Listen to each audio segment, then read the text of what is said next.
What up? It's your boy, the Incredible Man. Yes, I am back at it again, and this is Wonder Woman 1984 review. Now, wasn't great, wasn't bad. It was just okay. Let's get it, man.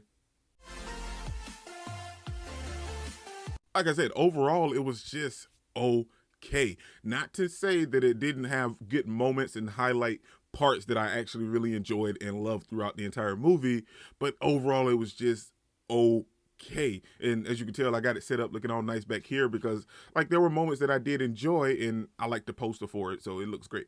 But the movie itself was just okay. There was a lot of bad parts and there were a lot of good parts. And I guess just talking about it in general, I'm kind of glad that I did go to a theater and watch it and pay money to actually have it done like that. So, there's that. So streaming it was a nice thought idea, I guess, and having to actually pay, I'm kind of glad I didn't go that route because overall, it was enjoyable. It was watchable, and like I said, there was moments that I really did enjoy this movie, but then other times it was like, oh, okay, well, this could have been better. This could have been skipped out. A lot of stuff happened. Overall, let's talk about certain parts that I really enjoyed. The beginning of the movie starts off in typical, movie comic book hero fashion. Somebody ends up needing saving, and we see her saving people throughout the intro of the movie coming in, and we only see glimpses of her, and she zooms by in a flash. So we know it's her, but like nobody else really knows that it's her. And since we're in 1984, we can kind of see her as Wonder Woman, if you kind of catch my drift.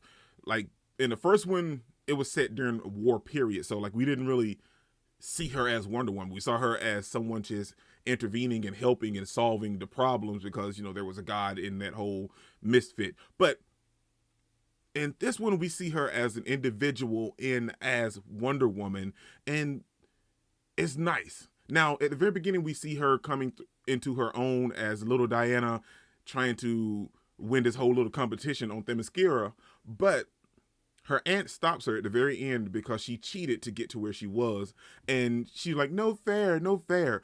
And what I loved about that I loved the intro. The intro was fan-freaking-tastic, so I would love to see the movie in Themyscira with her growing up as Diana, like maybe in her teens and before she became adult, before Steve actually landed on the island. I would love to see that whole transition take place as well, because that seems like a nice movie that would actually take place. But that whole little sequence in the very beginning was nice. I really enjoyed that. But we see the lesson that her aunt tried to teach her in that moment. Well, the truth is the only thing that remains. And that played out throughout the entire movie. And at the end, it came in very heavily with all of the characters and Diana in general, and it came in with Diana, a bunch of the other characters, and Maxwell Lord as well. So we got to see a lot of the characters actually really learn that lesson that Diana learned at the very beginning of the movie. And overall, I guess that's what they wanted to teach us in this movie. Like, that was the lesson to learn. Like, the truth is the only thing that remains. And that's one of the highlights that I enjoyed out of the movie. It brought us that part that we learned at the very beginning, and it played throughout the entire movie, but it also played heavily at the end to resolve everything. Let's talk about some of the characters. Diana, I enjoyed Diana and Gal Gadot. This time around, I really enjoyed her character with her power struggles and realization of everything. I really enjoyed her. Kristen Wiig, which is Barbara Minerva, and Pedro Pascal as Maxwell Lord, they fell flat for me. The whole aspect of the characters fell flat for me.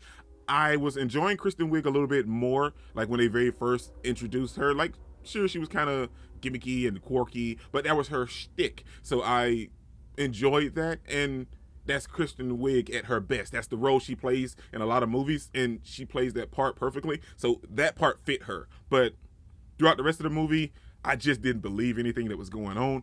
And the whole sequence when her and Maxwell Lord decided to team up just came out of thin air, if you ask me. Sure, their end goals were kind of similar because Barbara didn't want to give up her power. She didn't want to give up all the power that she had. But them teaming up just didn't really make any sense. I mean, it just came out of left field, and now they're teaming up together. The two villains of the movie teamed up together, and now They just teamed up out of nowhere.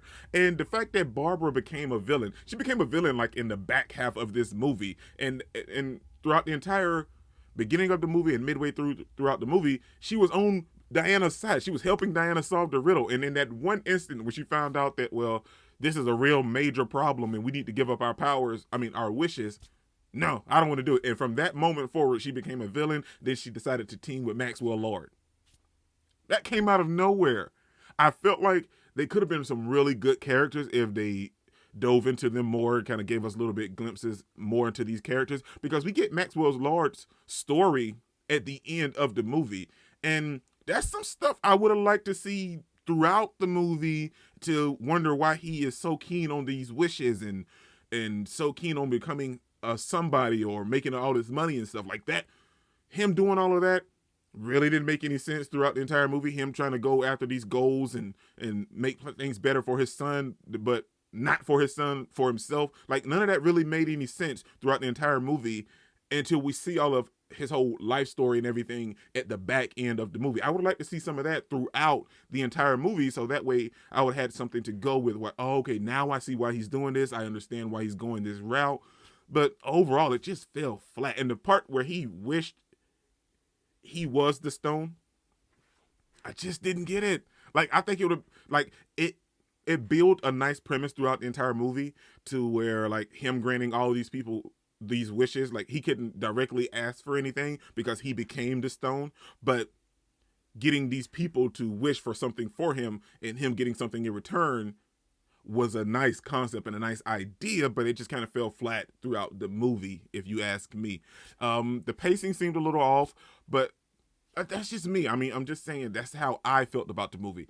Overall, like I said, there were some highlights, and let's talk about some of the highlights that I really enjoyed about this movie. Like I said, I enjoyed Diana. I enjoyed the fact that Diana's wish was Steve. The fact that Steve came back, and not like him just coming back as an actual person and how we viewed it throughout the movie or seen in the trailers. He came back inside someone else, and Diana was the only one that could actually see him as Steve. Everybody else perceived him as this other dude that's just walking around, but Diana and us, we saw him as Steve. So I really enjoyed that, and that's how they brought Steve back. And the realization that Steve realized that him being there hurt Diana, and he was already willing to go from jump when he saw that it was hurting Diana, but she didn't want to take that. She didn't want to take that chance. But them both having that moment to realize that, okay, well, you staying here is hurting her, and Steve realizing that if you can't do it, I will just leave and make it better for you, because I've already had my time. And he got to live throughout 1984 and enjoy some fun moments with Diana, see the space shuttles and stuff. He had a fantastic time, and I enjoyed seeing all of this take place through Steve's eyes. I really loved their whole moments that they had together. And one of the major highlights that I enjoyed about this entire movie was the invisible jet. Oh, it was so good. And it wasn't like your typical invisible jet, like with anything in DC animated or anything like that, or old school Justice League or anything like that. Zeus, being Diana's father, hid Themyscira from everybody else in a visible wall or whatever. And Diana's been trying to tap into that power, and she was able to tap into it with the jet, which made the jet invisible, which became the invisible jet, tied into something that's heavily enticed into DC lore about Wonder Woman. It was just overall such a great moment. And visually, a lot of stuff in this movie was actually really good. That whole jet scene with the fireworks, some of the action sequences I really loved. And I love seeing the golden lasso. All of that was always wonderful. The fight sequences, like I said, a lot of stuff in this movie was actually really great, but the story itself is kind of what fell flat for me until the back half of this movie. The very ending is when everything started to really kind of come together a little bit more. And then we see Cheetah kind of wishing to become Cheetah. Like, stuff felt out of place in this movie to me. It just felt all weird and unorganized. I'm not bashing it because I like Wonder Woman. I like DC in general. It's just that, just certain parts just feel all out of whack, man. But like I said, we see Barbara becoming actual Cheetah. I want to be the apex predator. I want to be different from everyone else. This is what you chose. You chose to look like a cheetah. And let's talk about the fact when she became a cheetah and she fought Wonder Woman. It was dark. Like, I know they were going to use CGI to have the actual fight take place, and I hate to be the bearer of bad news, but it was just so dark that you couldn't see anything. I felt like they could have used some practicals on her to actually have the fight take place, that she didn't have to be jumping around constantly all like that to actually have the fight. And it was so dark we couldn't see her, and it just felt flat, man. But like I said, there were moments that I really loved. Everybody recanting their wish and going back on their wish and everything, seeing like how it really affected all of these people throughout the entire movie in the world, and seeing all these people go back on their wish was a nice effect. And one highlight that I really wanted to mention was that we see Barbara at the end of the movie, and she's back to her normal self. She's not like the actual cheetah anymore, but we never heard her actually recant her wish. All we did was see her looking at the sun, and she's back in her human form. But we never saw her recant her wish. So there's probably something there lingering out there in the ether, hopefully. But we never saw her recant her wish, and I thought that was a nice fun fact. Overall, it was just a nice concept with certain parts of the movie. But like I said, it was an okay movie. It wasn't great, but it was okay. Yeah, that's about it, man. It was okay. That's it. Then we see the ending sequence with Diana and the dude that Steve inhabited, and they have like a little moment in a connection. And at the very ending, we see about this whole part that took place throughout the movie when Diana's talking about the golden armor, and she's showing Steve the flashback and everything. And boom, bam, we see Linda Carter walking around town saving people. That was a nice nod to the very first Wonder Woman. And I guess you can still also look at it like she's technically still the very first Wonder Woman, because she's in America and she's Linda Carter. So you can look at it like the Wonder Woman series that she had also let her be Wonder Woman, because she's what is it? However you say, something with an A.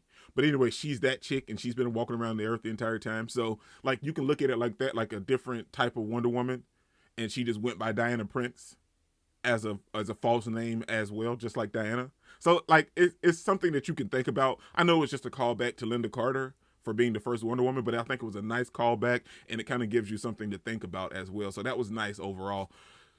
But the movie was just okay, man. This is your boy Dick Incredible, man. Don't forget to smash the like button so you can't smash any more. Comment down below, and I'll be sure to respond to each and every one of them, and subscribe, but only if you really want to. And tell me what is your thoughts, what is your opinions about this movie? What was the highlights that you really enjoyed, and what was the parts that you didn't like? And tell me if anything that did you get anything out of it? Peace out, man. I cannot complain because today, I'm doing my